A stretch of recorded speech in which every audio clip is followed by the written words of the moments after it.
Mas para a gente entender quão grande Salvador Jesus é, a gente precisa também entender por que Ele nos salvou. E a resposta, ela é, vamos dizer assim, bem simples, mas a gente vai detalhar. Ele nos salvou porque nós estávamos perdidos. Para você, quem é a pessoa má? É o assaltante, o ladrão, o traficante, o político corrupto? Quem é a pessoa má? Quem é a pessoa boa? E você está em qual dela? Segundo o que a palavra de Deus diz, todos nós fomos nivelados pelo pecado. Não há um bom, não há um justo sequer. Não há quem faça o bem. Todos se extraviaram. Deus nos salvou. Como foi que Deus nos salvou de tanta coisa ruim? A gente pode dizer também uma frase: Ele se humilhou.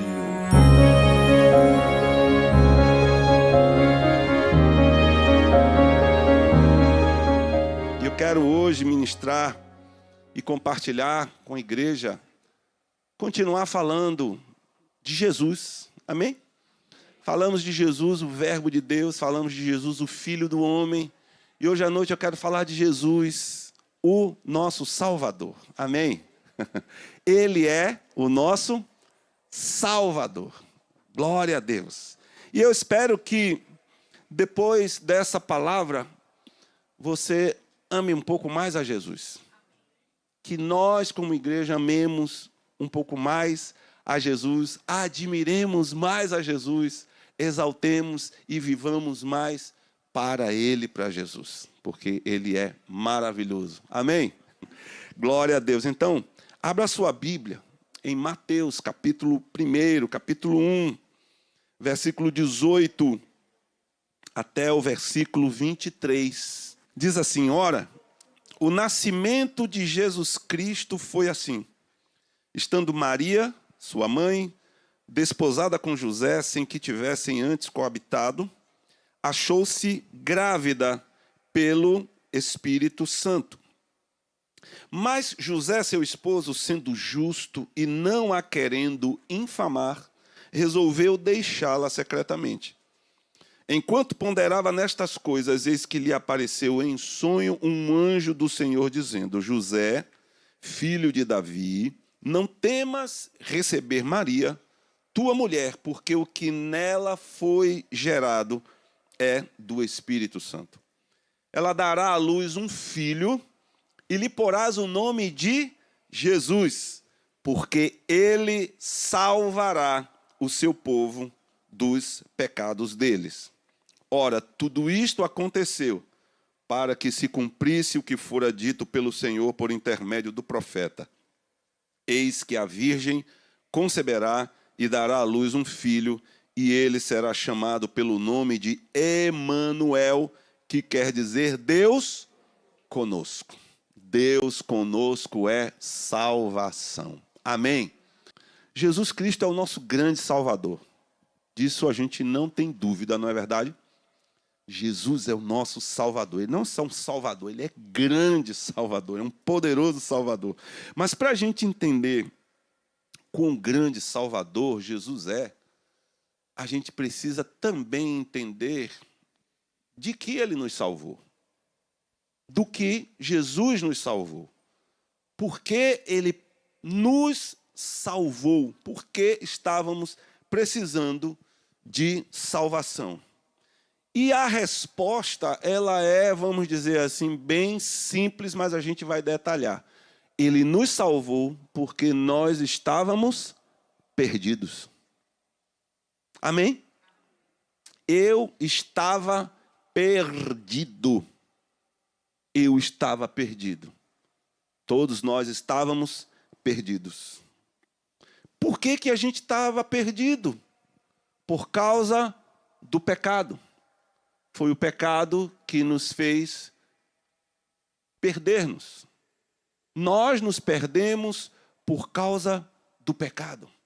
Quando o pecado entrou no mundo pelo primeiro casal, por Adão e por Eva, esse pecado passou a todos nós e todos nós nos tornamos pecadores. Nós não somos pecadores porque pecamos. Nós pecamos porque somos pecadores. Nascemos em pecado. O salmista Davi, em um dos seus salmos, disse: em pecado me concebeu a minha mãe. Nascemos em pecado. E o pecado trouxe várias consequências. A primeira consequência que o pecado trouxe foi a morte. O pecado trouxe a morte. Em Romanos capítulo 6, versículo 23 diz: porque o salário do pecado é a morte. Todos nós sabemos que o salário do pecado é a morte. Este é o resultado do pecado. O Senhor Deus disse para o primeiro casal: não comam daquela árvore que está no meio do jardim. Vocês podem comer de todas as árvores que estão aqui, inclusive a árvore da vida.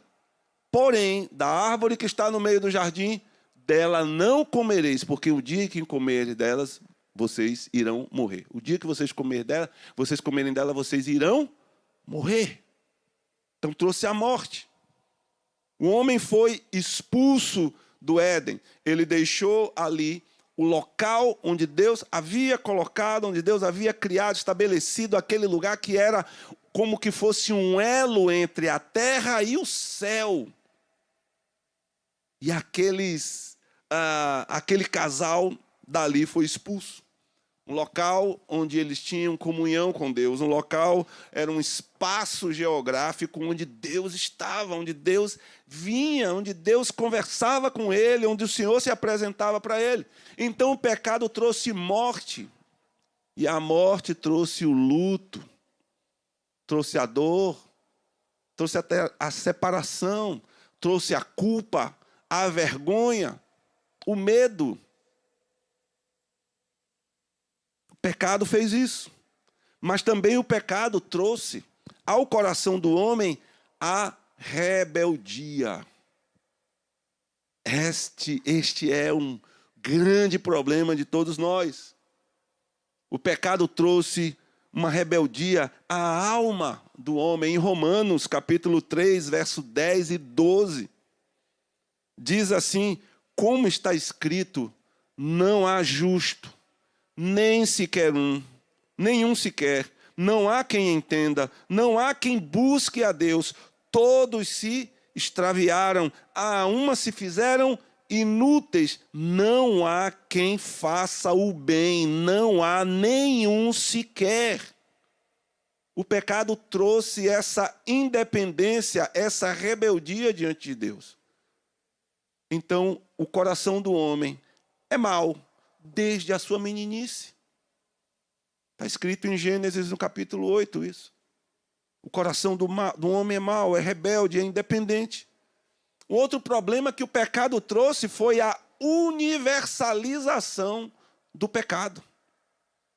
O pecado se tornou universal. O pecado se tornou algo para todos. Se um dia vocês, se fosse possível, o pecado estaria na televisão dizendo: eu sou universal. Não há, eu sou universal. Seus maldosos. Então esse pecado tornou-se algo comum para todo ser humano. Romanos 3, 23 diz: porque todos pecaram e estão destituídos da glória de Deus. Todos pecaram, todos carecem da glória de Deus. O pecado é transgeracional. A gente vai passando ele para todas as gerações. Você não precisa ensinar a criança a fazer o mal, porque ela aprende, ela sabe, é capaz dela te ensinar como fazer. E se você ensinar, aí potencializa mais, ela aprende mais ainda. Ensine 10 coisas boas para a criança, ensine uma ruim, você vai ver que a ruim ela aprende com gosto. Ela vai aprender de um jeito maravilhoso, ela vai gostar. É terrível isso. O pecado se tornou universal. O pecado também trouxe escravidão. E não somente a escravidão, mas ele também trouxe a habitação. Ou seja, o pecado habita em nós. Olha que coisa terrível. João capítulo 8, versículo 34. Jesus disse: em verdade vos digo que quem comete pecado é escravo do pecado. É escravo do pecado. Um texto interessantíssimo de Romanos capítulo 7. Romanos 7. A partir do versículo 14, do 14 ao 20, olha o que Paulo escreveu.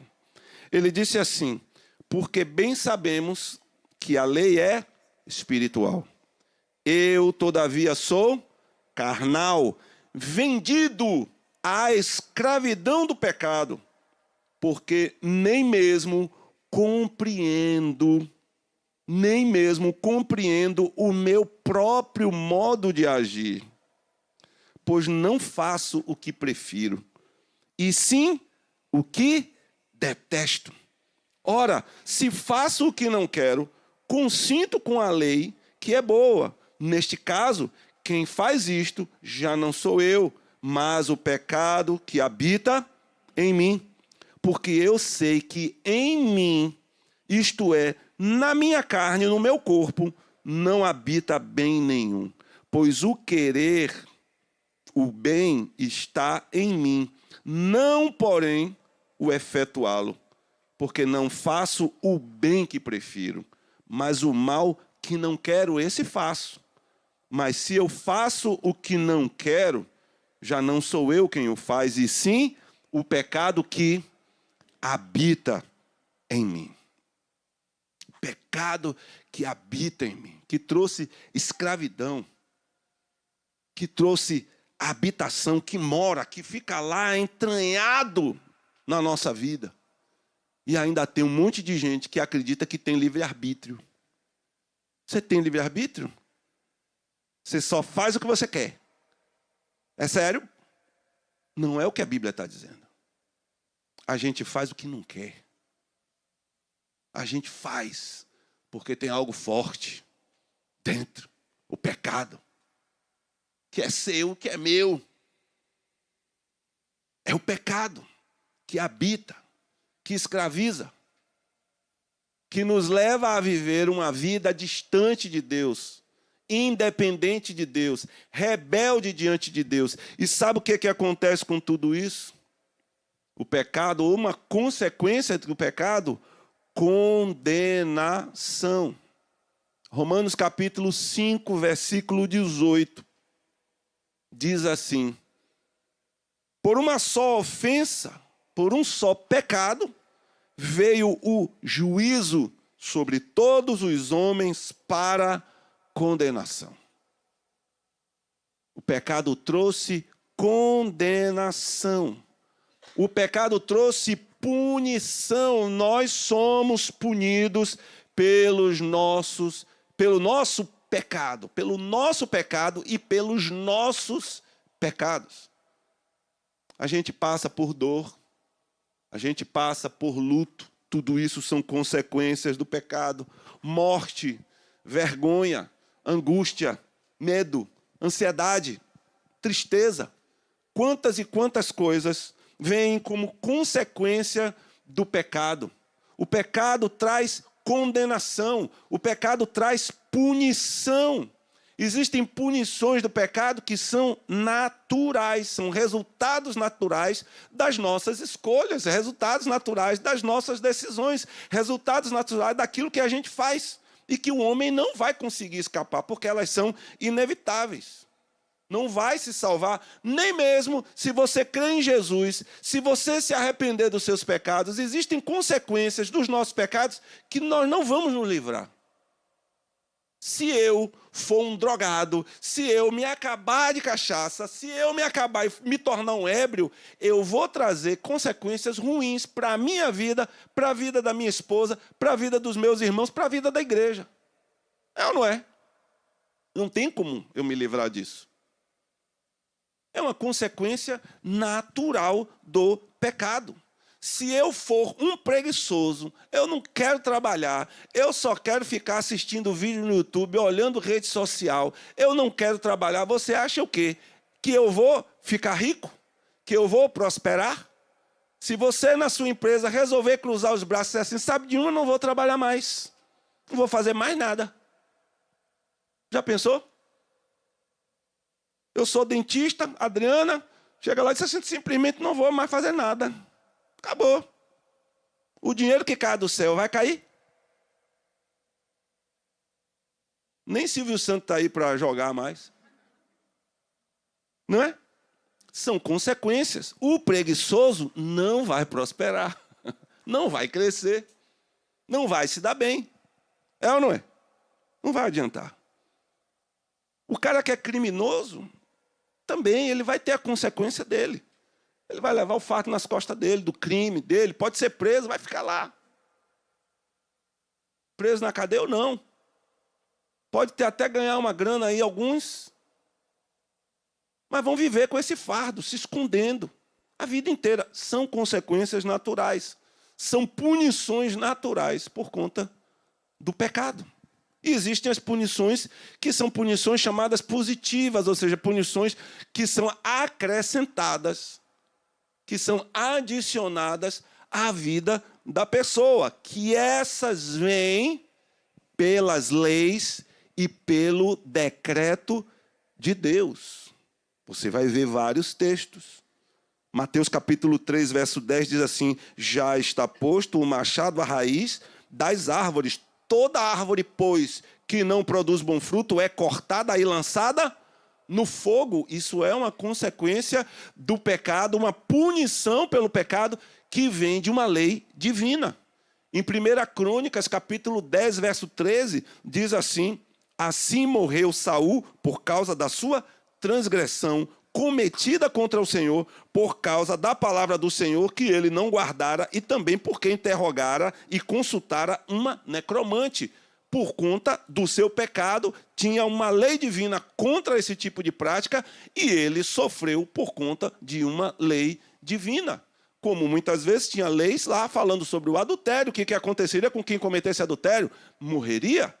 Com quem blasfemasse do nome do Senhor, morreria. Com quem levantasse ídolos para adorar ídolos e não o Senhor, estava escrito na lei que ele seria exterminado do povo. Leis divinas punindo o pecado. Então você vai ver leis naturais, punições naturais e punições que são acrescentadas, punições que são colocadas justamente, que vão de encontro ao que a palavra de Deus diz.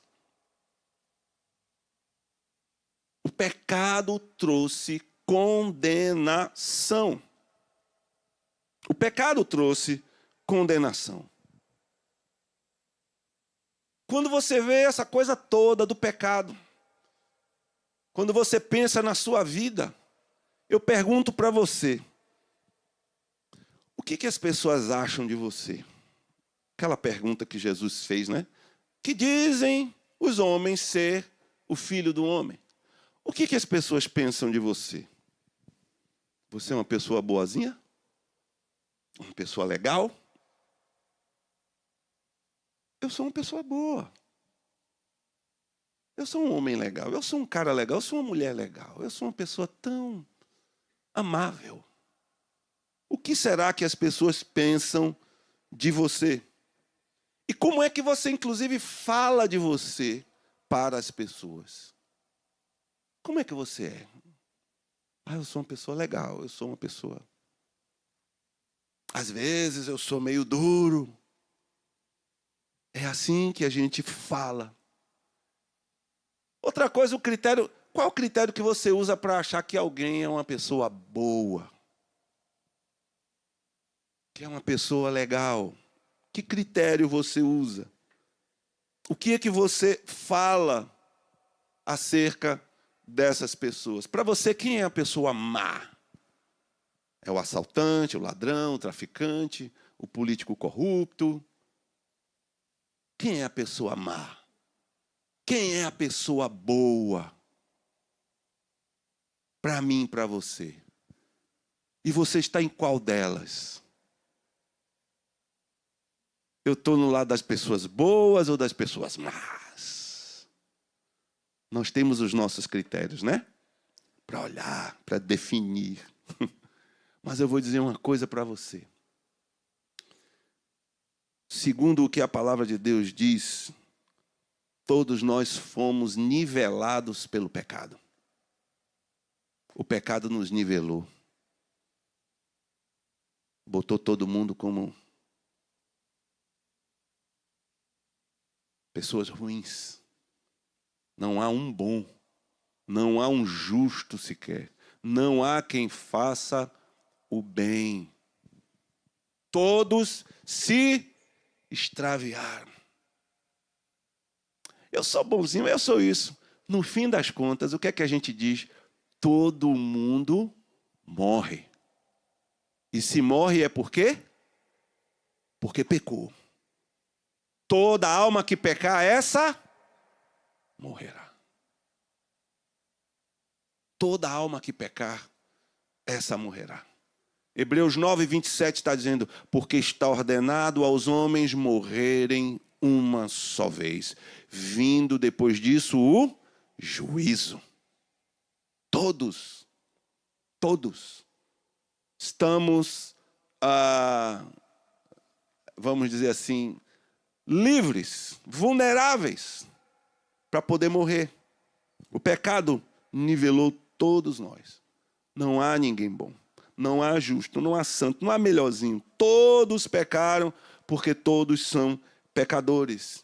E aqui para nós, cada um de nós sabe quem é que nós somos. É ou não é? Você pode até pagar de bonzinho para todo mundo, mas você conhece seu coração. Eu conheço o meu. Eu sei quem eu sou. Você olha para a minha cara assim, diz, esse pastor aí, esse cara é gente boa, né? Como disse Carlos Sá, né? Cada um de nós sabe. Eu posso até me achar bonzinho, porque eu vou olhar para um pior do que eu, vou dizer, eu sou melhor do que ele, então eu sou bonzinho. Não é isso? Mas quando eu vejo um melhor do que eu vou dizer, rapaz, eu não presto, topa ali. Aquilo que é gente boa. É o normal da gente fazer. A gente olha assim. Porque o pecado engana também. Eu podia ficar aqui a noite inteira falando do pecado, mas não ficar dando também tanta bola para ele, não. Mas eu tenho que dar bola para ele aqui, porque para a gente entender o quão Jesus é grande, a gente precisa ver o quanto a gente é carniça. E não somente isso, mas o que ele fez e o que ele faz. Porque nós somos irmãos, somos crentes, né? Alguns já são crentes da comunidade, já se batizaram, desceram as águas, outros não, outros visitam a gente, vêm, participam da reunião, e para nós é uma alegria, mas quando a gente vai olhar para a vida da gente, a gente vai ver, a gente briga um com o outro. Seja crente ou não, briga. Eclesiastes diz que tudo sucede igualmente ao justo e ao ímpio, ao que serve a Deus e ao que não serve. A gente briga, tem uma briguinha, a gente se rebela, a gente faz cara dura, a gente tem hora que a pessoa manda fazer uma coisa, a gente faz o que a gente quer. É ou não é? A gente faz, a gente sofre luto, a gente sofre dor, a gente passa por doença, a gente maltrata os outros, a gente também é maltratado pelos outros, a gente faz piadinha para depreciar a outra pessoa, larga aquele xiste freudiano, maravilhoso, carregado de conteúdo agressivo, né? Mas é uma brincadeira que a gente está fazendo. Brincadeira nada, você não presta, você é ruim, você é mau. Você não vale uma banda de conto. Você, para ficar ruim, tem que melhorar um pouquinho. Mentira. É um bocado de coisa. Falar mal da vida dos outros. Ninguém fala aqui, graças a Deus, que a gente não tem esse problema. E ninguém aqui fala mal de ninguém. A gente faz guerra, é tanta coisa. Fingimos, usamos de hipocrisia, somos maravilhosos atores. Ganhamos diariamente um Oscar, né?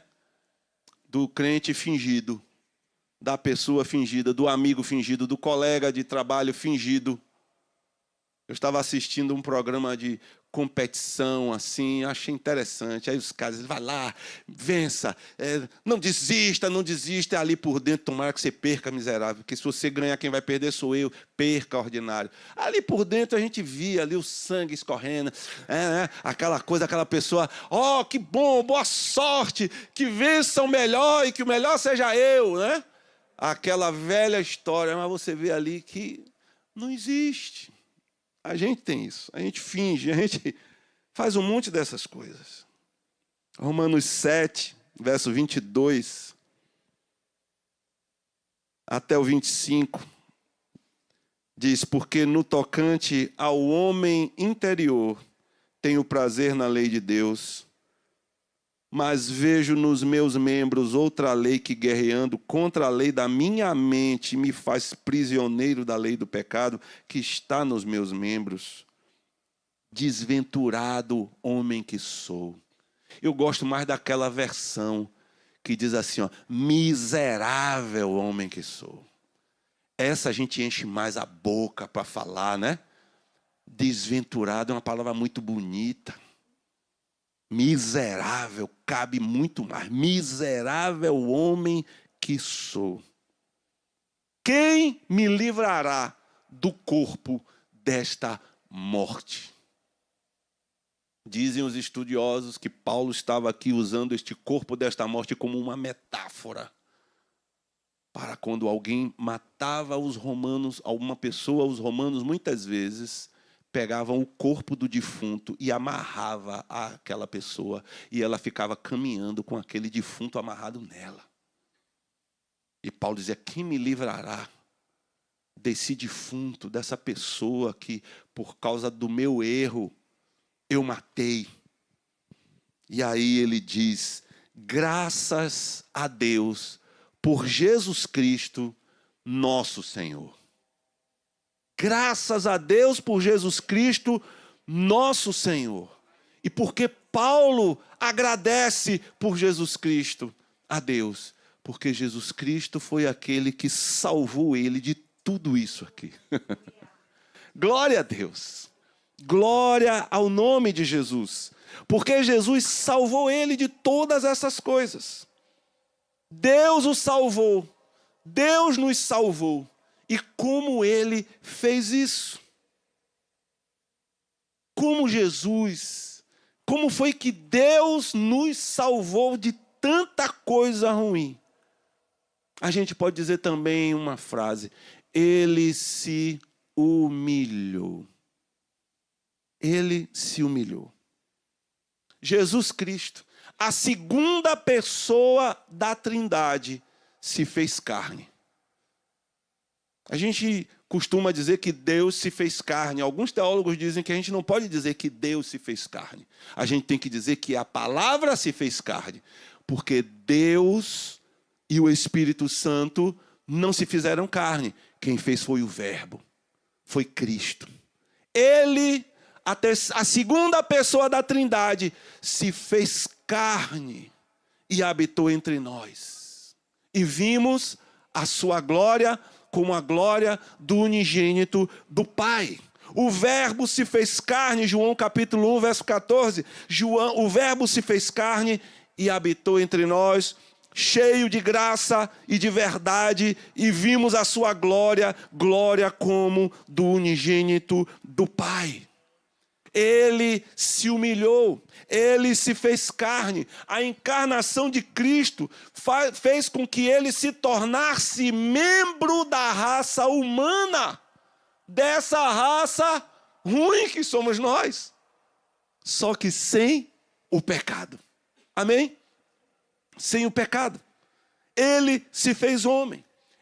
Por isso ele é chamado e ele se denominava o Filho do Homem. Ele se fez homem, ele se humilhou, o Verbo se fez carne, se fez homem e se tornou membro da raça humana para ser chamado de nosso irmão. Nosso irmão. Nosso irmão, Jesus é chamado de nosso irmão, para que ele seja o primogênito dentre muitos irmãos. Ele se tornou nosso irmão. Ele se fez homem. Em sua humilhação, ele não somente se fez homem, mas ele tomou a forma mais baixa do ser humano. Ele se tornou um servo. Servo, em forma de servo. Filipenses 2, verso 7 diz: antes a si mesmo se esvaziou, assumindo a forma de servo, tornando-se em semelhança de homens e reconhecido em figura humana. E a Bíblia diz que ele, sendo Deus, não teve por usurpação ser igual a Deus. Aí ele pega e faz isso, ele se esvaziou e se tornou homem, tomando a forma de servo. Glória ao nome de Jesus. Não somente isso, na sua humilhação, Jesus também, a segunda pessoa da Trindade, sofreu. Em Isaías 53, nós vemos o sofrimento dele. Isaías 53, verso 2, diz que ele não tinha aparência nem formosura. Olhámo-lo, mas nenhuma beleza nele havia que nos agradasse. Era desprezado e o mais rejeitado entre os homens, homens de dores, e que sabe o que é padecer. Jesus sofreu. Não somente se fez homem, mas se fez um homem que sofreu. Desde a hora que ele nasceu, Jesus sofreu. Sofreu tudo aquilo que os homens passam, todas as dificuldades que nós humanos passamos. Ele passou. Sofreu desde o seu nascimento até a sua ascensão.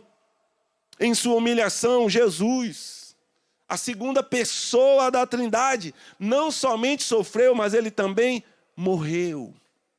Ele experimentou a morte. Em Filipenses 2,8 diz que a si mesmo se humilhou, tornando-se obediente até a morte, e morte de cruz. Ora, morrer já é uma coisa terrível.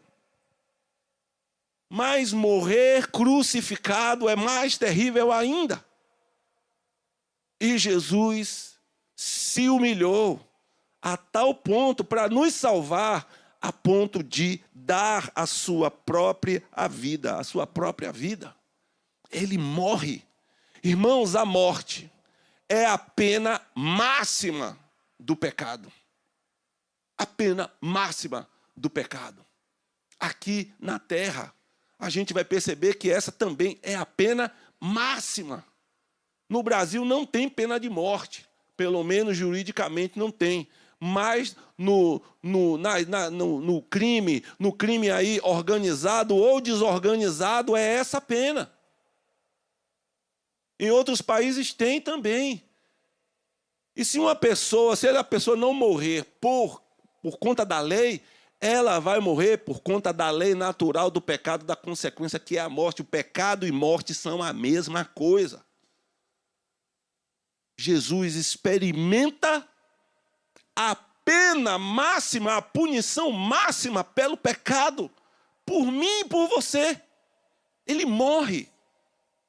E morre crucificado. Em sua humilhação, não somente ele morreu, mas ele foi sepultado. Ele desceu. Ele foi colocado na sepultura. Ele desceu ao Hades, ao mundo dos mortos. Jesus chegou a esse ponto na sua humilhação. No Salmo 16, verso 10, a palavra diz: pois não deixarás a minha alma na morte, nem permitirás que o teu santo veja corrupção. Ou seja, você não vai, Deus, o Senhor vai me permitir que eu passe por essa humilhação, mas o Senhor não vai me deixar lá o tempo inteiro. Não me deixarás neste estado de humilhação, de sepultura, de ir para baixo o tempo inteiro. Em sua humilhação, Jesus foi a essa parte mais baixa. Em Efésios capítulo 4, verso 9, quando Paulo está fazendo menção de Jesus, diz: ora, que quer dizer subiu, senão que também havia descido às regiões inferiores da terra. Ele foi ao Hades. E a Bíblia diz que ele pregou o evangelho aos mortos. Não vamos entrar nesse assunto porque dá muito tempo. Mas olha que ele foi até lá. Jesus, a segunda pessoa da Trindade, se humilhou totalmente para nos salvar do pecado e da ira de Deus. Nós éramos, por natureza, filhos da ira. Como diz a Bíblia, como também os demais. Então o Senhor recebe a punição que era nossa. Recebeu a punição. Assumiu a nossa culpa. Assumiu a nossa dívida. Assumiu a nossa condenação. E passou por tudo isso para que nós pudéssemos experimentar uma grande e poderosa salvação. Glória ao nome do Senhor. Ele recebe a punição. Ele assume a natureza humana, com todas as fraquezas do ser humano. Todas as fraquezas que o ser humano tem, ele recebe, mas sem pecar. Ele foi punido pelos nossos pecados, mas sem pecar.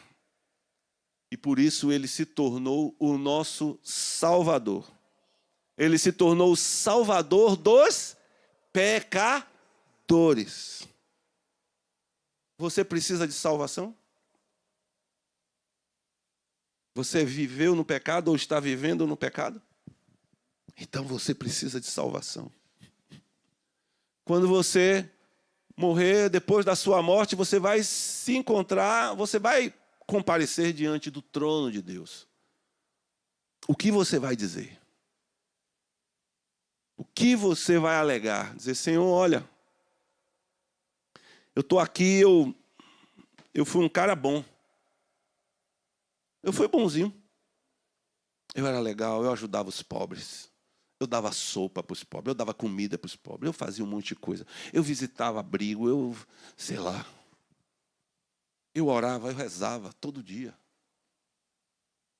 Eu ia para a igreja. Pode perguntar lá ao pastor Walter. Eu ia lá. Eu estava em quase todos os cultos.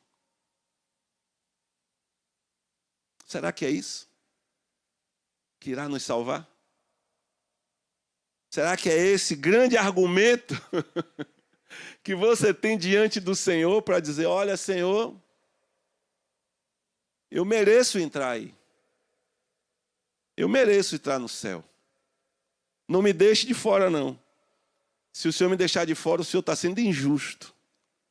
Porque eu sempre fui uma pessoa boa. Pode ser até que no seu conceito você foi uma pessoa maravilhosa. Mas no conceito do que diz o Senhor na sua palavra, acho que não. Há muitas controvérsias. Eu era bom, eu fazia tanta coisa. É o mesmo que dizer assim, eu nem precisava que esse seu filho morresse. Porque eu era tão bom, tão legal, tão bonzinho, que não haveria motivos para o Senhor me mandar para o quinto dos infernos. Eu sou muito bom.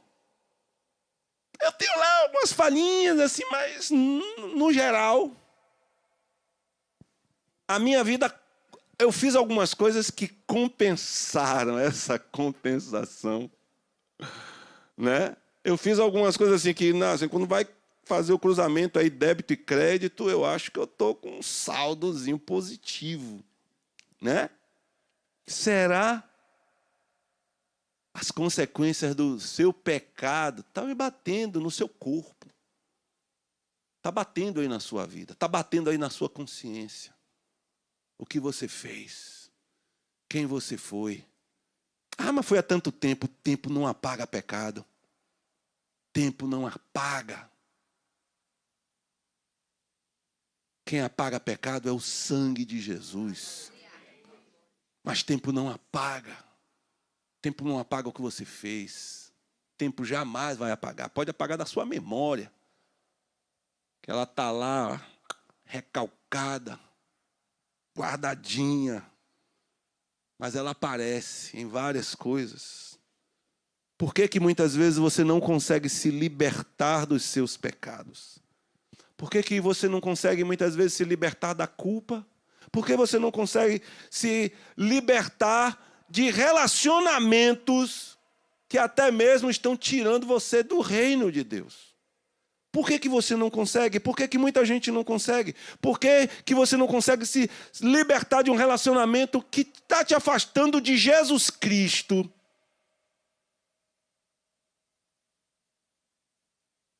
Por que será? Por que será que você não consegue se libertar de situações que te prendem, de práticas, do orgulho, da rebeldia, de quando alguém que está, vamos dizer assim, terrenamente acima de você, te fala algo, você não consegue fazer, você acha que o seu jeito é melhor, você não faz, você é rebelde. Por que que você é assim? Para quem você está dando lugar? Para o Espírito de Deus ou para o espírito da rebelião? Para o espírito do pecado. Carnaval está vindo aí. Carnaval. A festa da carne. A festa da carne. Ai, que maravilha. Eu vou curtir. Eu quero curtir. Aliás, não, eu sou crente. Não posso, não. Eu vou fazer outras coisas parecidas. Mas não. Estava no carnaval, irmão? Não. Foi numa festa de camisa.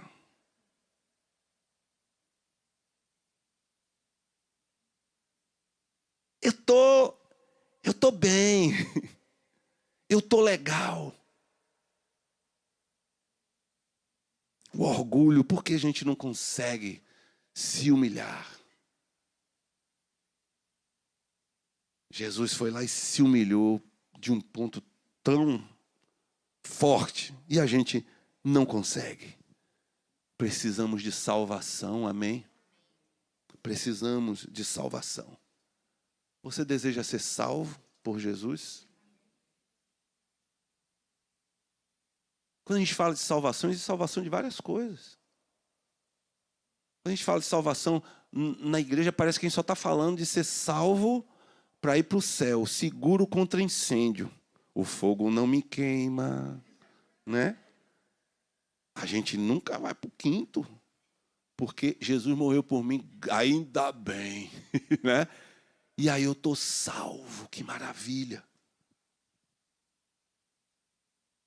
Que beleza.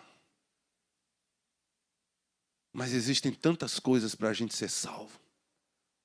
Pequenas salvações na vida da gente.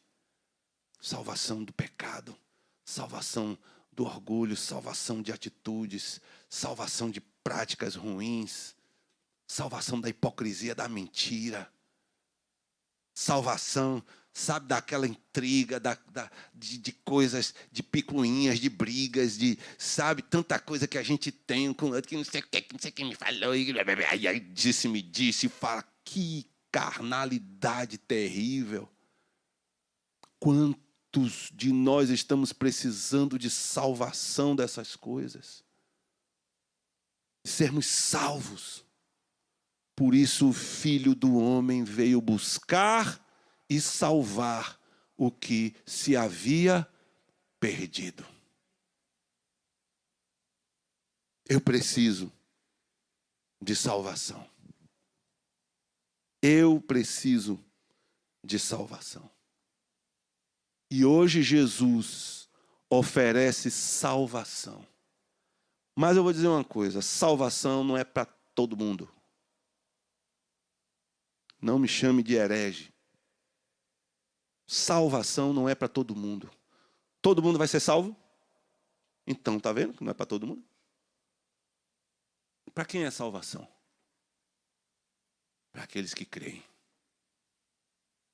Esse negócio de Deus é muito estranho, como é que é? Ele faz uma árvore, aí bota a árvore, o pessoal cai, depois é condenado. Eu estou dizendo para você que isso não é para todo mundo.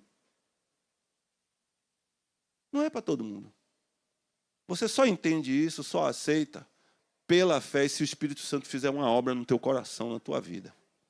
Fora isso, você vai ficar com esse pensamento o tempo inteiro. Esse negócio de crente é para pastor ganhar dinheiro. Estou rico, estou cheio da grana. Estou bombando. Entendeu? Quando eu espirro aqui, cai nota de 200, 300, 500. Até nota que não existe cai. Quando eu espirro do lado de cá, cai tudo, cai dólar. Se eu espirrar para frente, cai euro, para trás é dólar, para um lado é real, para o lado de cá sai Bitcoin. Porque eu estou ficando rico com o Evangelho. Porque o Evangelho é só para me deixar rico, para pastor ficar rico. Quanto pastor aí, coitado, passando perrengue. Porque está pregando o Evangelho de Jesus Cristo genuíno. Para a salvação, para aqueles que creem. E para aqueles que dizem, eu preciso de salvação. Para quem diz assim, olha, eu não preciso disso. O Evangelho não é para você. Não é para você. O Evangelho é para quem diz assim, eu preciso de salvação. Eu sei que eu sou um pecador. Eu sei que eu careço de Deus. E por isso eu preciso dele. Jesus veio para nos salvar.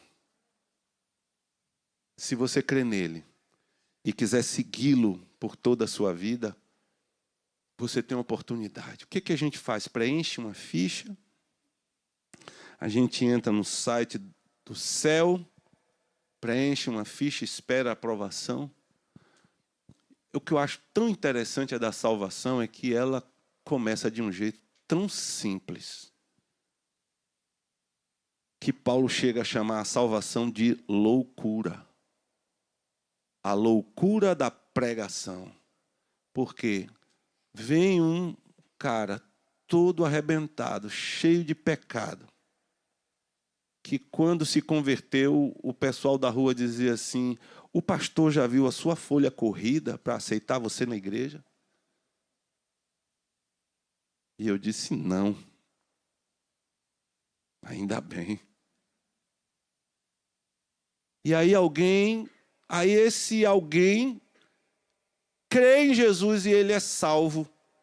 E aí ele vai e prega o Evangelho para outros pecadores que ouvem a mensagem e creem também e passam a seguir a Jesus.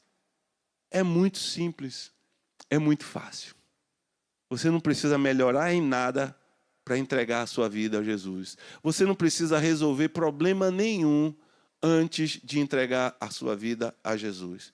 Porque no momento em que você crê e que você se arrepende dos seus pecados e que você crê que Jesus Cristo é o teu Salvador e você no seu coração crê e com sua boca você confessa que Jesus Cristo é o teu Salvador e que ressuscitou dentre os mortos para te salvar, a Bíblia diz, você será salvo. Você vai invocar o nome do Senhor e você vai ser salvo. É claro que a salvação precisa ser acompanhada de muitas coisas. E quem sabe domingo que vem eu falo dessas coisas. Então é muito simples, é muito fácil.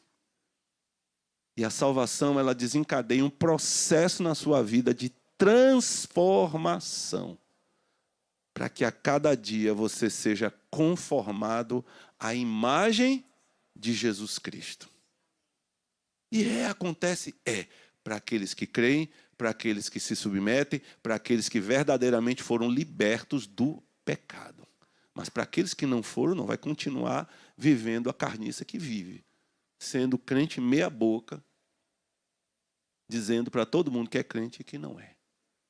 Vivendo uma vida dúbia. É uma coisa aqui e outra lá fora.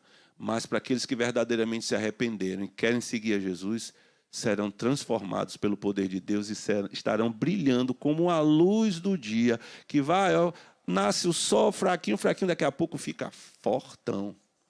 É assim que vai ser. Amém.